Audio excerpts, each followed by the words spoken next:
Chapter 61-63. Ceo muda dan nona muda. Pagi itu suasana sarapan keluarga Adesta. Farah masih mengunyah santapannya dengan anggun, tetapi Raga masih fokus dengan bacaan korannya pagi itu. Sial, perusahaan sebelah sudah merilis mobil sport keluaran baru. Bisa-bisa salah saing kita. Si geral kerjanya apaan sih? Gerutu Ragab.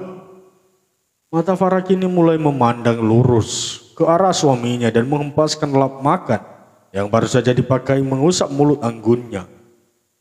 Yang dilakukan geral itu duduk di kursi makannya dan menyantap makanannya lalu pergi ke kantor. Suara lantang Farah menyindir kelakuan suaminya. Berhasil dia mendapat perhatian Ragab. Mama tahu apa soal bisnis? Ejeknya. Mama memang tidak tahu urusan bisnis, tapi yang Mama tahu kita harus punya badan sehat tenaga yang cukup untuk menjalankan bisnis. Tanpa itu bisnis miliaran rupiahmu akan hilang. Gara-gara kamu terkapar di rumah sakit karena gagal kontrak. Mau kayak gitu? Farah mencecar skenanya dan membuat Ragab sedikit jengkel dengan celotehan istrinya itu. Dia pun mengempaskan koran ke atas meja dan mulai menyapa menu hidangannya pagi itu. Heran deh, ini istri kata-katanya benar semua. Pantas aja jadi istri gue. Adeu, gerutu Ragab dalam hati. Seorang pelayan datang menghampiri mereka dan mengabarkan kedatangan Karina. Farah melonjak bangkit dan langsung meninggalkan Ragab yang bersantap pagi.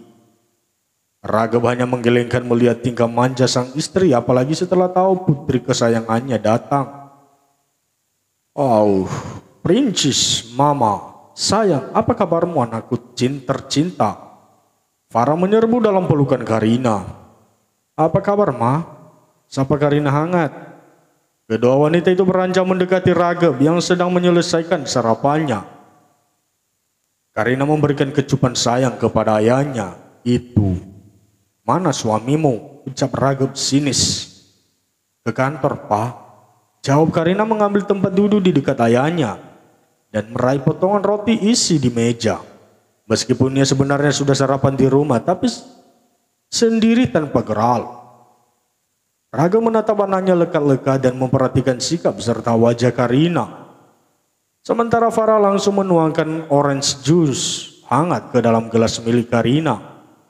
Ada apa denganmu? Suara datar Ragab. Karina mencoba menanggapi di sela kunyahannya. Apa geral tak memberimu makan? Kamu makan kayak orang tidak makan selama 5 hari. Terus wajahmu bengkak gitu. Apa kamu habis menangis? Karina menghentikan kunyahannya pada pertanyaan kedua ayahnya. Hatinya kembali beradu melihat sang ayah sudah bisa membaca garis wajahnya yang tak bisa ia sembunyikan meskipun sudah menggunakan bedak setebal kasur bed cover. Perlahan Karina mengangkat wajahnya dan Farah langsung mendekat meraih rahang anaknya, mengamati wajah Karina. Iya ya, kenapa wajahmu? Apa kamu bertengkar? Atau geral memukulmu? Karina menyibat tangan ibunya dan segera menengguk jus hangatnya. Lalu memedekkan tubuh ke sofa ruang tamu. Farah hanya mengekor, begitu juga dengan Ragab yang sudah meraih tas kerjanya. Enggak kok, Ma. Semalam Karina habis menangis. Kangen. Makanya Karina datang ke sini. Cik, putriku sayang. Kalau mau berbohong carilah kalimat yang tepat. Papa berangkat dulu. Nanti Papa urus kamu. Setelah Ragab mencium pipi Karina dan berpamitan pada istri dan anaknya itu. Karina dan Farah kini hanya tinggal berdua. Mereka tak berbalik sebelum mobil Ragab menghilang dari pandangan mata mereka. Bersamaan dengan perginya mobil Ragab, sebuah mobil sedan BMW hitam memasuki halaman rumah keluarga Adesta. Perhatian kedua wanita itu terganggu dengan pemilik isi sedan BMW yang pagi-pagi sudah bertamu ke kediaman mereka. Tak ingin membuat kedua wanita itu menunggu lama. Pemilik mobil sedan hitam itu muncul dari balik kaca pintu dan melempar senyum manis ke arah wanita itu. "Pagi tante," "Pagi Karina," sapa suara cemprang itu. Chapter 62. Vivian berjalan menghampiri dua wanita anggun itu dan menyapa lembut mereka. Farah dan Karina juga Vivian saling berpandangan satu sama lain. Seakan konspirasi yang mereka jalankan berjalan sukses. Vivian, lebih tepat namanya Vivian Lopez Adesta, sepupu Karina, keponakan Ragep dari adiknya bernama Chaya Adesta yang tinggal di India. Pernikahan dadakannya dengan Geral menggemparkan keluarga Adesta yang ada di India. Mereka memang jarang tampil di publik. Tapi setiap perusahaan pertama mengalami masalah, mereka lah orang yang pertama akan turun tangan menyelesaikannya. Kehadiran Vivian sebenarnya tak lain untuk menjadi penggoda. Ia diminta Karina untuk menggoda Geral, untuk menguji sejauh mana kesetiaan laki-laki itu pada cintanya. Secara lelaki itu adalah lelaki playboy kelas dunia. Wanita ibarat bantal guling, buatnya bisa ia ganti sesuka hati. Namun setelah menikah dengan Karina, ia bahkan sama sekali tidak pernah menemukan cerita Geral bersama wanita manapun. Apakah semua itu hanya isu semata? Karina memiliki cara sendiri dengan melibatkan Vivian dalam hubungannya itu. "Acting lu bagus juga, Vi," puji Karina. "Emang Vivian ngapain sayang?" Sela Farah. "Kemarin saat makan siang di kantor dia sengaja goda Geral. Dan aku pura-pura ngambek gitu." "Ah, elo, ngetes suami segitunya.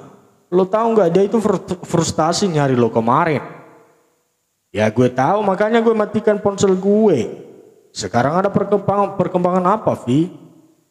"Oke, dari hasil penyadapan gue, suami lo minta Romi buat nyari kebenaran hamilnya Cherry." "Oh, jadi sudah sejauh itu ya?" lirik Karina dengan suara pelan. "Cherry hamil?" sela Farah lagi. "Entahlah mah, itu benar apa enggak.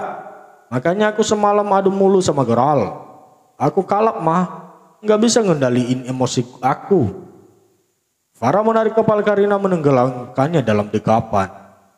Tangan lembutnya mengelus ujung kepala putrinya itu. Ia seakan memahami perasaan anaknya saat mengetahui suaminya memiliki hasil hubungan masa lalu. "Tante, aku permisi dulu. Sudah lama ninggalin kantor. Nanti Geral bisa ngamuk ngelihat karyawannya nggak di tempat."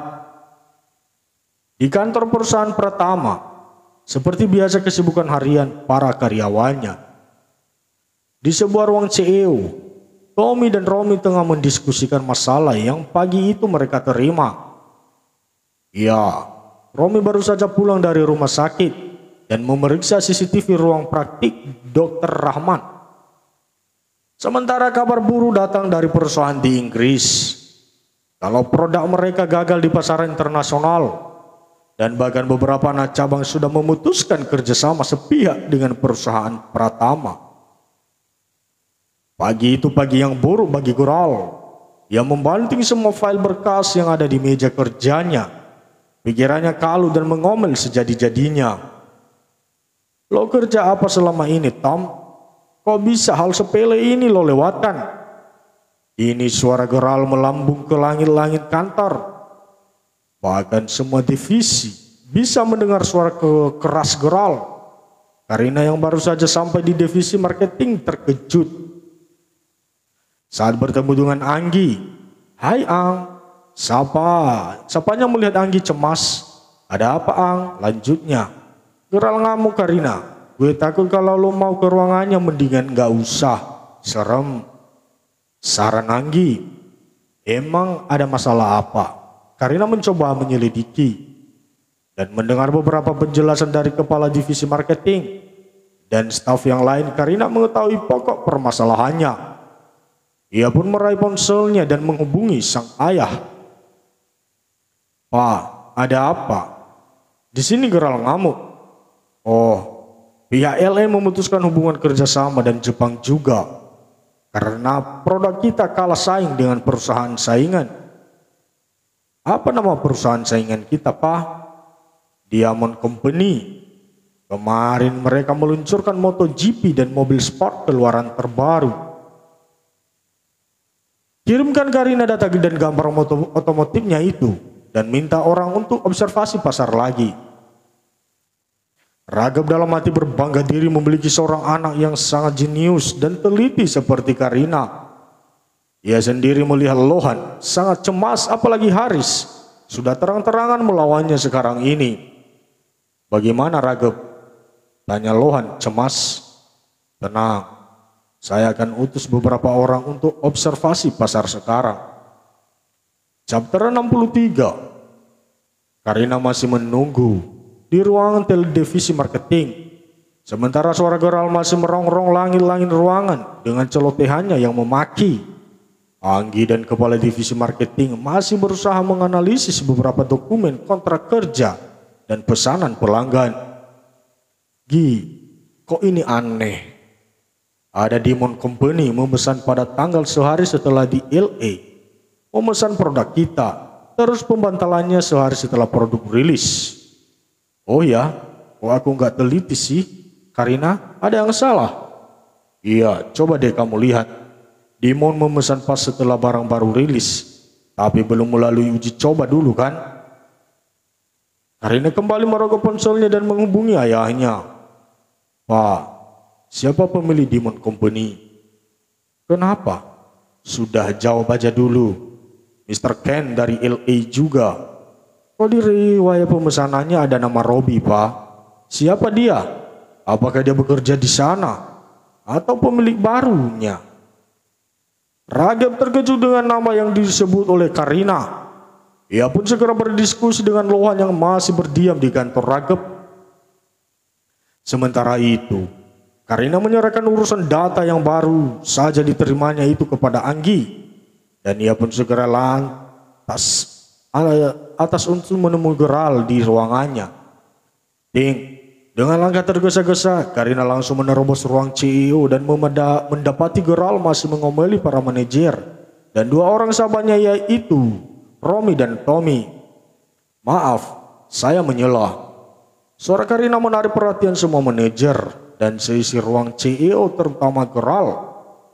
Ia mengkerutkan keningnya ketika Karina muncul begitu saja dan bergabung dalam rapat yang notabene tidak ada hubungannya dengannya.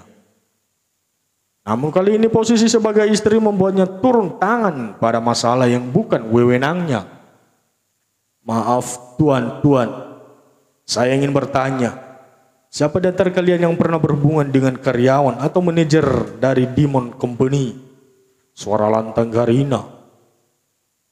Geralanya menatap ke arah kedua orang yang sedari tadi dicaci dan makinya, bahkan ditinjunya habis-habisan. Namun mereka hanya diam dan menerima amarah Geral. Salah seorang staf desain mengacungkan jari mereka. Saya nyonya, ucap lelaki itu dengan suara keras. Bisa Anda katakan siapa pemilik perusahaan tersebut? Iya nyonya. Siapa? Mr. Robbie Marcho. Baiklah, terima kasih. Saya harap semua bisa duduk dengan tenang. Jika tidak berkeberatan, boleh saya bicara empat mata dengan Tuan Geral? Anda bisa mendiskusikan solusinya. Karina dan Geral saling bertatapan. Ia pun langsung menyeret semuanya itu keluar dari ruangannya. Tak lupa ia memberikan isyarat kepada Romy dan Tommy agar mengikuti mereka. Geral dan dua orang sahabatnya itu berada dalam teka-teki Karina. Bubarkan rapat ini segera. Apa maksudmu Karina? Suara Geral pelan. Pokoknya bubarkan. Ada hal penting yang harus kalian tahu sekarang. Tegas Karina menekan kata sekarang kepada Geral. Kecuali divisi desain tetap tinggal di sini. Geral dan kedua sahabatnya itu berbalik menatap heran kepada Karina. Bingkai mata Karina kini lebih tajam dari 5 menit lalu. Saat divisi desain diucapkan, Geral merasa ada yang salah dengan divisi itu. Gerald menoleh ke arah Romy dan Tommy bergantian. Lalu dengan tenangnya mereka memasuki ruang CEO kembali. Gerald melakukan apa yang diminta Karina. Tak menunggu waktu lama, semua manajer akhirnya kembali ke ruang mereka dan membawa perasaan kesal dan juga ngeri. Untuk kesekian kalinya melihat tampang pemimpin mereka yang ingin membunuh. Kini ada 3 orang divisi desain yang masih tinggal di ruangan itu. Karina berjalan santai dan langsung duduk di depan orang yang ditanyai tadi dan menatap tajam tanpa senyum keramah tamahan seperti biasanya. Gerald dan yang lainnya terkejut dengan sikap dingin yang ditunjukkan Karina. "Siapa kamu?" tanyanya dingin. "Karina, lu gimana sih, dia itu staf biasa. Baru kerja 4 bulan yang lalu." Tommy menyela. "Siapa kamu?" Kini suara Karina semakin meninggi.